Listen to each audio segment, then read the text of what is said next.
Assalamualaikum warahmatullahi wabarakatuh. Bismillah, alhamdulillahirrahmanirrahim. Wabihi nasta'inu ala umuri dunya waddin wa ala alihi wa sahbihi ajma'in. Amma ba'du. Marilah kita panjatkan puji dan syukur kehadirat Allah yang Maha Ghaffur. Salawat beserta salam semoga tercurah limpahkan pada baginda Islam, yakni Habibana wa Nabiyana Kanjeng Nabi Muhammad Sallallahu Alaihi Wasallam. Yang terhormat Bunda Dr. Titin Setiarti Ruslan, DRA NPD, selaku dosen pengampu mata kuliah wacana. Yang saya hormati rekan-rekan kelas A. Pada kesempatan ini, kami dari kelompok 6 akan mempresentasikan mengenai bentuk, jenis, dan arah wacana berdasarkan media, pemaparan, dan tujuan. Tentunya, perkenalkan terlebih dahulu, saya Zulfi Puja Ramadan dengan nomor pokok mahasiswa 222121055. Tentunya di sini saya tidak sendirian. Di sini saya dibersamai dengan beberapa rekan saya. Yang pertama ada. Perkenalkan, nama saya Dea Puspita dengan nomor pokok mahasiswa 222121012. Perkenalkan, nama saya Amalia Purdia dengan nomor pokok mahasiswa 222121022. Perkenalkan, nama saya Megita Hidayat dengan nomor pokok mahasiswa 222121041. Terima kasih. Itulah beberapa rekan anggota dari kelompok 6. Di sini kami akan membantu rekan-rekan kelas A untuk memahami mengenai bentuk, jenis, dan arah wacana berdasarkan media, pemaparan, dan tujuan untuk beberapa menit ke depan. Simak video berikut ini. Baik rekan-rekan, pada minggu sebelumnya kita sudah mengetahui mengenai materi pengertian wacana, batasan wacana, serta wacana bahasa. Pada kesempatan ini, saya akan menjelaskan mengenai bentuk-bentuk wacana. Bentuk-bentuk wacana ada 7. 1. Wacana naratif. Wacana naratif adalah bentuk wacana yang digunakan untuk menceritakan suatu kisah. Uraiannya cenderung ringkas dan bagian-bagian yang dianggap penting sering diberi tekanan atau diulang. 2.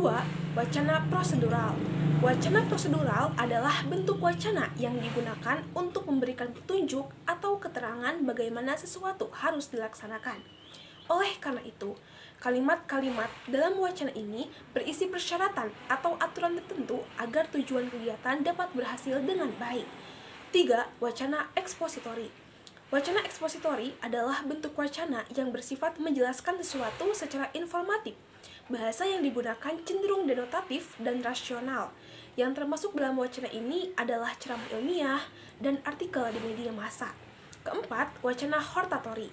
Wacana hortatori merupakan bentuk wacana yang digunakan untuk mempengaruhi pendengar atau pembaca agar tertarik terhadap pendapat yang dikemukakan. Sifatnya persuasif. Tujuannya adalah untuk mencari pengikut agar bersedia melakukan atau menyetujui pada hal yang disampaikan dalam wacana tersebut. 5. Wacana dramatik. Wacana dramatik adalah bentuk wacana yang berisi percakapan antar penutur, sedapat mungkin menghindari sifat narasi di dalamnya. Contohnya adalah skenario film. 6. Wacana epistoleri merupakan bentuk wacana yang dipergunakan dalam surat menyurat. Pada umumnya memiliki bentuk dan sistem tertentu yang sudah menjadi kebiasaan atau suatu aturan. Terakhir, ada wacana seremonial. Wacana seremonial adalah bentuk wacana yang digunakan dalam kesempatan seremoni atau upacara karena erat kaitannya dengan konteks situasi dan kondisi yang terjadi dalam seremoni, maka wacana ini tidak digunakan dalam sembarang waktu. Sekian materi yang saya sampaikan, terima kasih. Baik, selanjutnya saya akan menjelaskan materi terkait dengan jenis-jenis wacana. Nah, wacana ini dapat dikategorikan menjadi 3 jenis. Yang pertama, berdasarkan realitas wacana, berdasarkan media penyampaiannya, berdasarkan tujuan pemaparannya. Nah, saya akan membahas mengenai wacana berdasarkan realitasnya.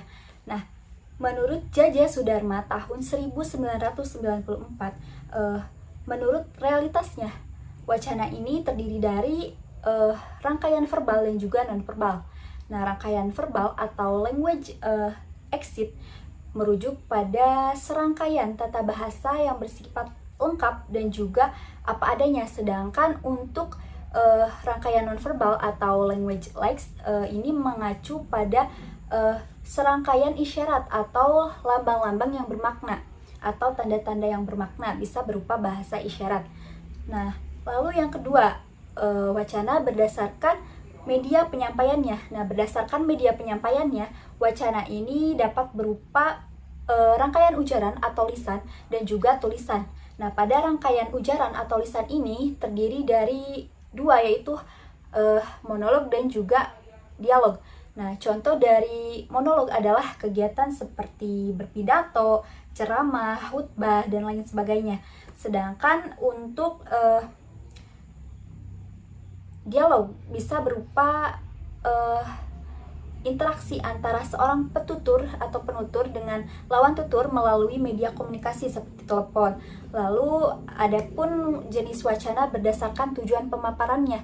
Hal ini telah diklasifikasikan yaitu menjadi 5 macam. Yang pertama, wacana narasi, yang kedua wacana deskripsi, dan yang ketiga wacana eksposisi, wacana argumentasi, dan juga wacana persuasi.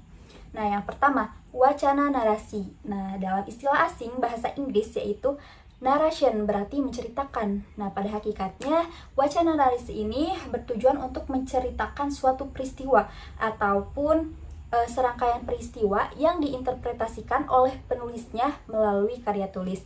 Nah, lalu yang kedua, wacana deskripsi. Telah kita ketahui bahwasannya deskripsi itu penggambaran atau melukiskan. Nah, jadi tujuan dari wacana deskripsi ini adalah untuk menggambarkan suatu kesan ataupun impresi seorang penulis melalui kata-kata dalam karya tulis yang dilukiskan. Karya tulis yang dilukiskan. Lalu yang ketiga adalah wacana eksposisi. Nah, wacana eksposisi ini adalah wacana yang berisi tentang paparan yang memberikan,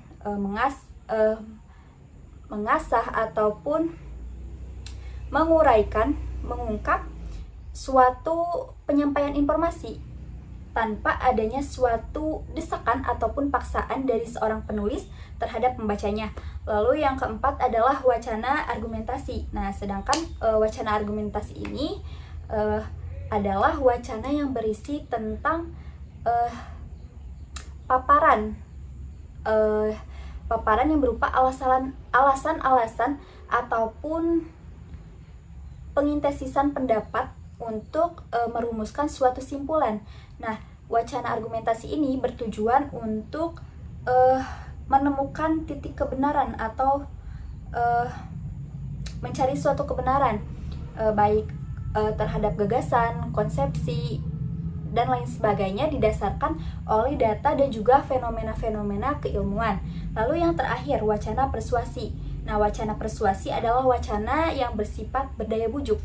Nah, artinya wacana persuasi ini adalah wacana yang ditujukan untuk membujuk atau memengaruhi pemikiran pembaca atau khalayak umum terhadap suatu himbauan dari seorang penulis. Nah, hal ini bertujuan untuk membuat para audiens atau khalayak umum ini dapat menuruti himbauan yang telah dilontarkan oleh penulis tersebut. Sekian materi yang dapat saya sampaikan. Saya cukupkan dan terima kasih. Di sini saya akan melanjutkan materi dan menjelaskan materi mengenai jenis wacana berdasarkan tujuan, fungsi, dan juga pendekatan wacana. Tujuan dari penuangan wacana adalah untuk menyampaikan informasi, menggugah perasaan, atau gabungan keduanya. Ketiga tujuan ini memiliki fungsi yang berbeda. Pertama, ada fungsi informatif yang bertujuan untuk memberikan informasi. Kedua, fungsi emotif yang bertujuan menggugah perasaan.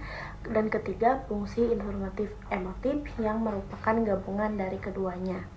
Nah, pendekatan yang digunakan dalam menyusun wacana harus disesuaikan dengan tujuan dan fungsi wacana tersebut.